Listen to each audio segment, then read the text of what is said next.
impromptu live, as sometimes they are. If you have seen the recent video that I did, then this is in way of a follow-up to that. In that video, I talked about RAS, the Reticular Activating System. I talked about that in relation to the law of attraction and also in relation to vision boards, goals and goal setting, and hopefully goal achieving. And so I thought I'd talk a little bit more about that because I wanted to make that previous video relatively short and not put too much into one video, not too much happening in one ultimately elongated space and and time. And one thing I'd like to go back and sort of emphasize is that when we are interested in something, then the reticular activating system, which remember is like a gatekeeper and is saying amidst all that noise, all that information that is out there, I think this bit of info you need to know about. So that's transferred to the thalamus. The thalamus projects that around various parts of the brain, including parts of the cortex, essentially saying, pay attention. This could be in terms of fight and flight, startle response, etc. But as far as this area is concerned, in terms of goals, by and large, I'm talking about pay attention, because this is something that you may need to think about. You may need to take some action on. And most of the time, that's not to do with fight or flight, although it could be. So let's then imagine that you have used that vision board, you have set your goals, you've set stages along the way, and you imagine many things about that particular outcome that you want, which an example I used in the video could be a red Mini. Again, let's just say, and I'm talking about the car, just to be clear. And that Mini, you may well have looked at photographs of the interior, imagine sitting in this particular vehicle. Maybe you already have sat in the vehicle, you've driven it, or been out in a friend's version of the car that you want. And what does that do? It builds up very much a big sensory picture. It gives us the feel of the car. It can give us the sensation of speed, of safety, of handling, of the comfort as we travel along, and perhaps the smell of the interior, the sound of the engine, and so forth. You hopefully get the picture, or get all those parts of the senses that can help us build up this experience of not only imagining what it's like to be driving that car, but the emotional part in addition is the joy, or is the pleasure of imagining how it would be to own that car and travel around in it. Now, why am I saying all that? Because as I've already alluded to, we've got, well, more than this going on in terms of memory, but let's just say the hippocampus is implicated, and the amygdala. Hippocampus, temporal lobe, and amygdala to do with various aspects of emotional processing and some form of emotional memory, an emotional repository. And do we know exactly what's going on? I don't think so. I've never seen that research. I think a lot of stuff has been found out, but we're still not absolutely clear. But it seems to be the case that certainly we can, and of course therefore do, in certain situations, encode emotion alongside, or emotion which is salient alongside a memory which may be more traditional. That's what it looks like, that's what it sounds like. So there's an emotional content there as well, albeit probably encoded in different parts of the brain. Now, that being the case, if we've looked at that goal, if we've imagined it, if we've applied this emotional load to it, this emotional flavor to it, if we've given it that energy, then it is likely, I can't say for certain, I think there'll be exceptions, but it's likely that the brain is more likely to say this thing is important.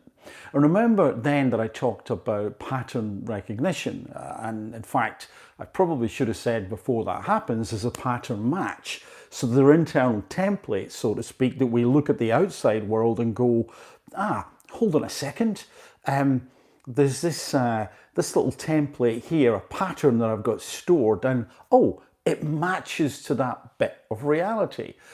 And therefore, if we have studied the red mini, we've looked at it from every angle, we've imagined it, it is possible, I'm not saying that this would happen, but it is possible, I hope you'll agree, that if you saw like a hubcap or a fender or the grille or heard a particular engine noise or saw part of the dashboard, then you may well be able to recognize that as being that mini.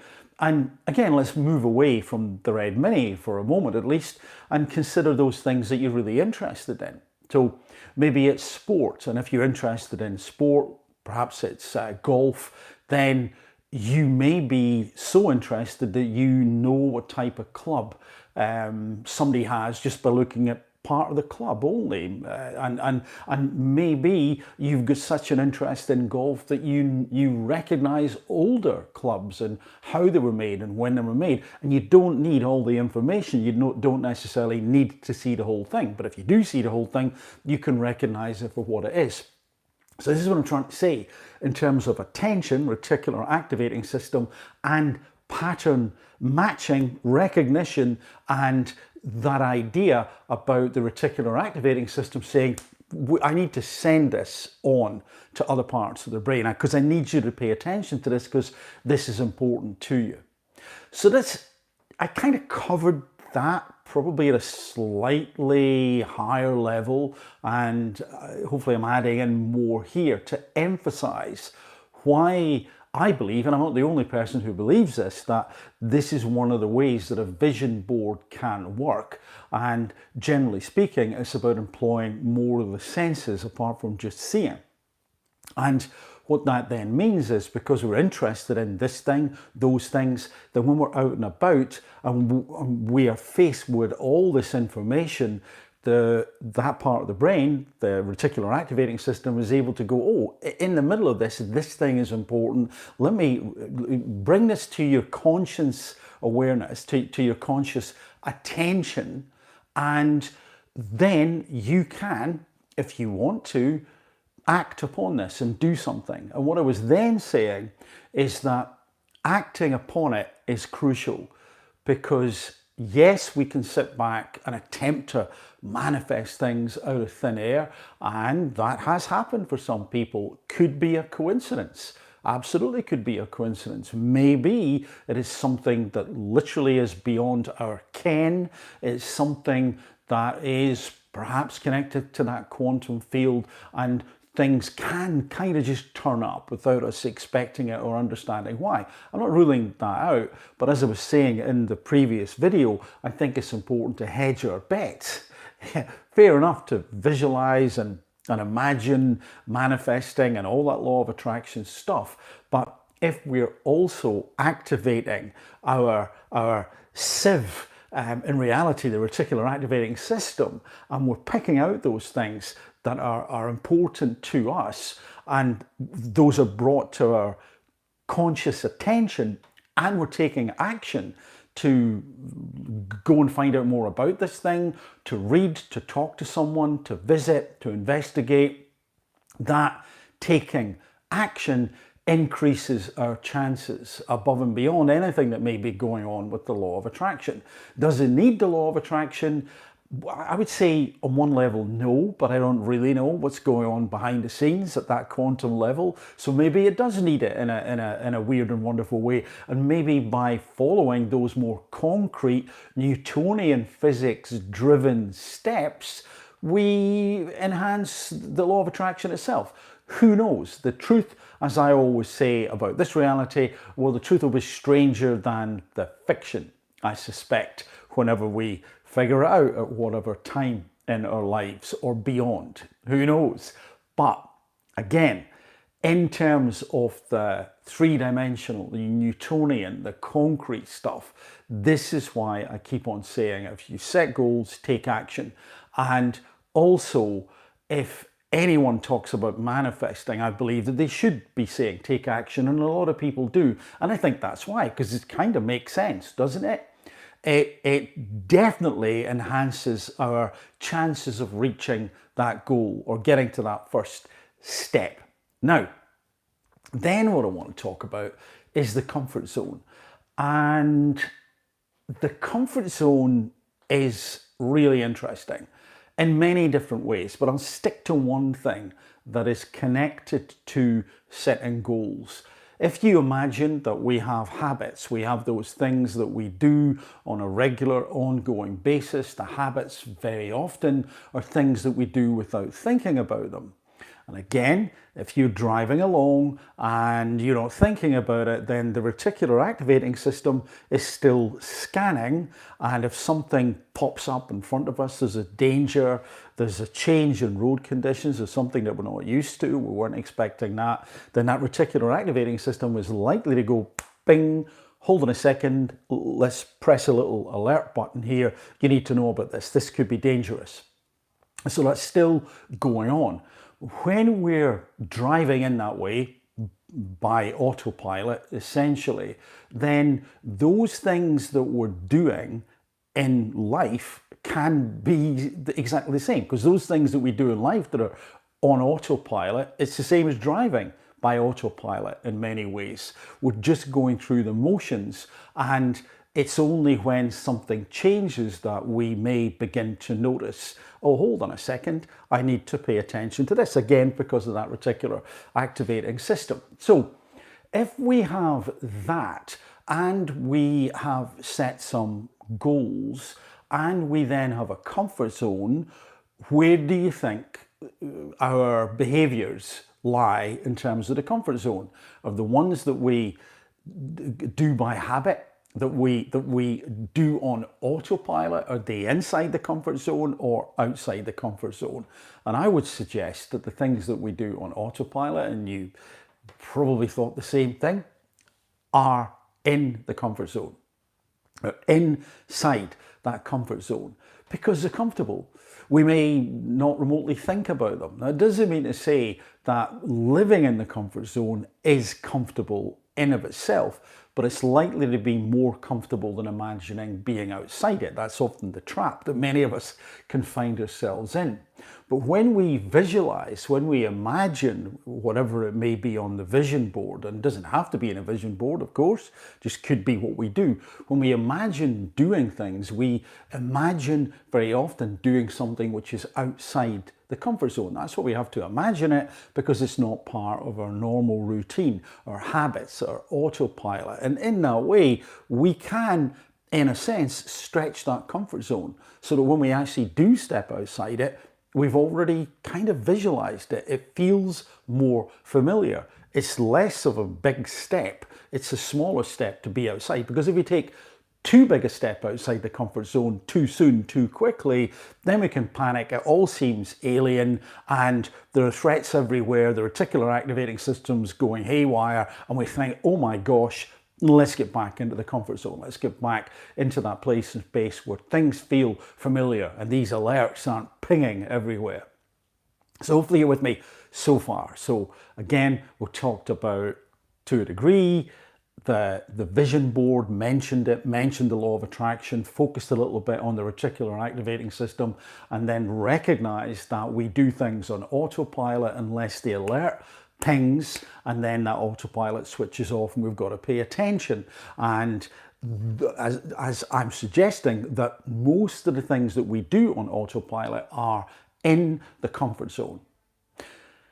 Then you set that goal, you begin to visualize doing some things which may be outside the comfort zone, often are. And what that then means is that, at least in our imagination, we're stretching it a little bit. So hopefully so far, so good, if you're with me so far. Then what can happen when you set that goal? You've got the vision board, you set the goal, you've laid out the plan, you've got your training routine, you've got your trips to the place to study, you have maybe put some time aside to do whatever it is that takes you every week, every month, every quarter towards that goal. Maybe something you're doing on a daily basis. And what that tends to mean is not only do you switch off the autopilot, not only will your routine be different and ultimately could become familiar and on autopilot, but you yourself, well, you've stepped outside that comfort zone. It's not familiar territory. You've stepped outside it and it can be a little bit uncomfortable. But here's the extra bit of a goal setting that I then wanted to add in, and hopefully you can see how these bits and pieces link together. And that extra bit is that when you set goals, so you've done all that stuff, you may be employing the law of attraction, you may be utilizing, and hopefully are, the reticular activating system because you visualize, use the vision boards, etc., paid attention to some stuff, you step outside the comfort zone. Well, guess what? You'll often say to people around you, my goal is to do that. My goal is to be an opera singer. Now, maybe that's not a goal which anybody has ever thought that you would have. It isn't actually one of mine, but let's say it is, because it's quite unusual for most people to say, hey, I want to be an opera singer. It's not unheard of course, but it's relatively unusual. What very often can the people around you say to that? You've no chance. Are you like crazy? What are you thinking? How could you, based on your current situation, possibly do that? Now, these friends may be doing that with good intention. They may be saying that with good intention. However, maybe what could happen, and again, the opera singer thing is just an example, what could be happening is that because you're moving out of your comfort zone, you've started going to these singing lessons every week. You've booked some trips to go and listen to some people singing, and you are also beginning to connect to people in that community. You're doing things differently. So you're outside your comfort zone, but your friend or friends, well, you're in their comfort zone because their life may well consist of you being there every Thursday night or each weekend to play golf or badminton or go for that walk or discuss the latest TV program or movie. So you are in your friend or friends' comfort zones, and that's great. I mean, that's a nice thing. It's a good thing. What I'm hoping to illustrate here is that in connection with all those other goal setting things that I've mentioned, I'm not going to go over them again, when you step outside that comfort zone and head towards that goal, and if it's a stretching goal, you will step outside the comfort zone. You've got to. When you do that, you may well be changing the comfort zone of the friend or friends around you because suddenly they are uncomfortable because you're not where you should be. There's a change. There's a perturbation in the system. And they can get quite disturbed and upset and by that. It's unexpected, it's odd, it's different. I don't feel comfortable with this. This person's out there. Now, they may not articulate those words, but what I'm getting to loop back to the opera singer example, is that if you say, I want to be an opera singer, I'm going to give it my best shot, I'm doing all these things, our friend or friends with the best intention, often to protect us, may say, oh, really? I don't think so. You've got a career doing other things, or you're too old, or you can't sing. That would be quite cruel, but again, they're attempting at times, of course, to protect us. And you do see some people on talent shows, do you not, who you wish the friends had said, I see that good, you're really singing out of tune, because it's like, really, and then they get ridiculed by being in front of the general public. And luckily that doesn't happen that often. When it does, I always think, couldn't you have told this person? So there could be good reason that they're saying to us, no, I'd think twice about being an opera singer. But my point is, it may not be that at all. It's simply the saying it to in part, maybe to protect us, but to protect themselves. They're not doing it deliberately, they're not being nasty. It's just unsettling because we're doing something different. We're stretching towards this goal. We're changing, we're improving perhaps in many different ways. And therefore, in my opinion, what is really useful to bear in mind when you set goals, so you're practicing that manifestation thing, you're using that vision board, you're looking consciously sometimes, but also subconsciously via the reticular activating system for those opportunities, for those clues, for those subtle things that maybe only you would pick up. And essentially you're taking action, you're doing all that stuff. But when you then chat to other people, beware of that moment or those moments, because with the best intentions, and sometimes for the reasons that I've described, that individual, those individuals around us can attempt to shoot down that dream that has hardly gathered any momentum at all. They might mean well. Sometimes people can be malicious. Let's say that. Most of the time, no, but that could be there. But we're not imagining that in this scenario. We're imagining that everyone wants the best for us. So to protect us, maybe they don't want us to do it, but also they may be saying, out of fear, they don't know where it's coming from. Oh, I don't think you should. I don't think you can. And that can be based on that worry, that sense of change that they have because we're doing something different or about to do something different. And additionally, what I want to touch on, just to finish up this little video, is that we all have beliefs about what is possible and what is not possible. And the other issue that you and I and other people face when we set goals, we set big goals, we dream big, we employ all those things that I've talked about, and other people say, I don't think you can do it. That can be, and often is, because the comfort zone is shifted, their comfort zone, because we're doing something different. But another reason is that they've nothing to base it on. Their belief, genuine, is that it is impossible. Your age, your upbringing, your education, your background, your singing voice, whatever it may be, it can't be done. And so in that mix with goals, we've got to be careful not only of other people's comfort zones, but other people's belief systems. And so my advice is this: if you're setting a goal and you want to test whether it is possible to actually reach that goal, be very careful who you talk to about it. Because inadvertently, partly because of the comfort zone, but also because of the belief system, people can just demolish it. They can poo-poo it to the extent we feel crushed and we give up. And they don't mean to. They don't mean to in terms of the comfort zone, and they don't mean to in terms of the belief system, but that's their belief or beliefs.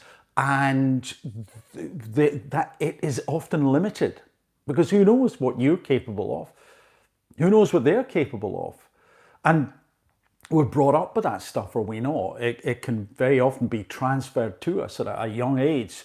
Teachers, parents, relatives, the media, whatever it is, and we have a set of beliefs that may or may not be accurate. Most of the time, in my opinion, if you rule out delusion and narcissists, then we tend to undervalue ourselves.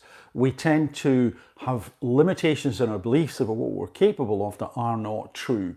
And so, to use the opera singer example, if you have that goal and it's big and audacious, etc., and you've set it, when you talk to people about whether it's possible or not, then make sure in the mix you talk to at least one person who's either done it or done something kind of similar. Doesn't even have to be in the same field, just someone who's like gone from apparently nothing to, whoa, they created that.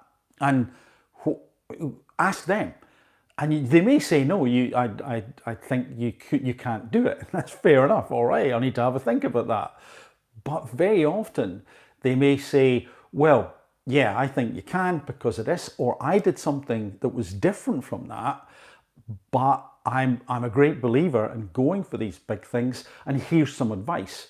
What I did was different from you, but here are some of the pitfalls, and that can be invaluable to us. And so, in summary then, law of attraction can run in the background. Use vision boards, visualization, use the senses, employ emotion, pattern recognition, which will begin to happen automatically. The reticular activating system pings us a message to say, pay attention to this. When we receive that message, if it is something that we should take action on, we must take action on. Remember the luck factor in the middle of this as well. And then when we consider that we're going to have to move outside our comfort zones because we'll change our habits, we'll change our routines, beware that we are in other people's comfort zones, and they may inadvertently, when we tell them about our goal, the thing that we want to head to, say, oh, you can't do it. That can be either because they're just feeling uncomfortable, or they think or they want to protect us. But is that true? Is this coming from fear, from change? And of course, is it also or coming from their limiting beliefs? They're trying to stick on you. Again, without conscious thought, very often, they'll just see it as true. Oh, that's impossible from your position. So to find out whether something is possible or not, well, I guess the ultimate test is to do it. Figure it out as you go along. Then you find out if it's possible or not. But it's amazing what is possible that other people say isn't. And so that last bit of advice is to talk to someone who's done something like that, or indeed perhaps done that thing. And you very often, if you talk to those people, they do want to talk, they do want to help. You can get so many valuable pieces of information like gold dust from them, and tips and ideas. And just to finish off, although I'm not going to get into it in this video, what is also of interest when you talk to those people is how they overcome the obstacles as they were heading towards that goal. What's the mindset like? Where do they build that resilience from? Anyway, I hope you found that interesting. How long is that? Almost half an hour, gosh. Hopefully you can see why I didn't want to put that in the end of the other video. It would just become too long, there's too much in it. And I hope that you find that this way of doing things, recording a video and doing some things live as a separate, discrete video to add more into the mix, that you hopefully find useful. Well, I hope you agree with that, essentially. If you've got any questions, queries, comments, please let me know. Happy to help in any way if I possibly can. Going to switch this off now. So for the moment, from me,